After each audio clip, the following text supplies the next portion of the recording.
Hello everyone, this is Jan. I'm here with Lucas. Hello. We're talking to you from Samara in Russia. Today we're going to talk about if traveling to the country is the best way to learn a language. I think this depends on a few things, and the most important factor is probably the level at which you speak the language already. So Lucas here speaks Russian very well. And what do you think, Lucas? Has this trip been useful for your Russian? Yes, for sure. I've been speaking now Russian for 3 or 4 days, all the time, full time.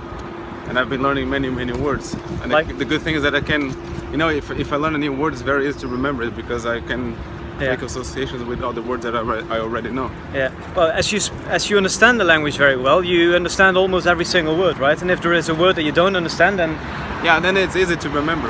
Like for example, do you remember this word yesterday? What was the word again? Oh yeah, teenager. Do you still remember how to say teenager? No, I don't. Yeah. See, so like for example, I already knew this word, but and let's say that it will be a new word for me, teenager. Well, teenager in Russian is подросток.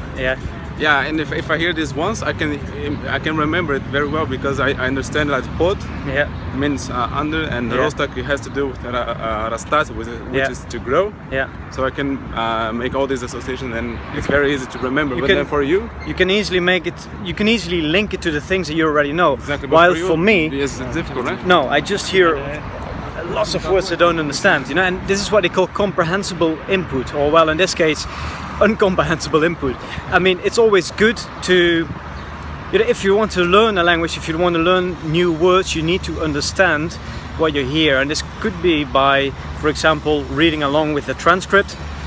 But if you don't speak the language very well, and you get to that country and you just hear, like, you get overwhelmed by the spoken language, that can be very, if there's a train passing by and it's driving very slowly, you can grab it and can jump onto it, and it brings you from one point to another. But when the train is driving very fast, then it's just passing by, you can't really grab it. And I have the feeling that it's the same with language learning.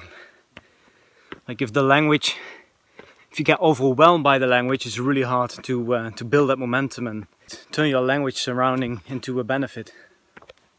So that's what I've been experiencing so far. So I think that if you speak a language at let's say A, B level maybe, we have to go that way, right? Yeah. It's probably the best way to practice your speaking online.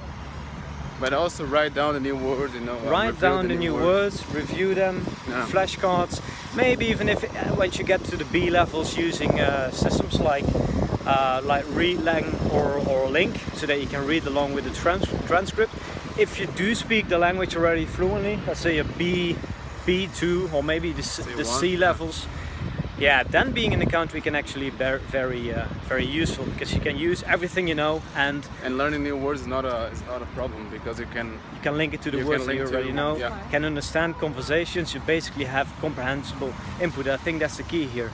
Although I have to say that traveling to the country of where the target language is spoken can be a huge motivational booster, I would say. So coming here, using the things that I know is really, I think, gives a big motivation to continue learning the language. Also building connections with the language, with the people, with the country, with the culture, I think is very important if you want to learn the language, like, for the long run. So that was it. Anything else you have to say, Lucas? Yeah, this is the place where we have to go. Okay, so we have to go in. That was the end of the video. Greetings from Samara, and see you next time with an update from Bye-bye. Russia. Ciao, пока. Пока-пока.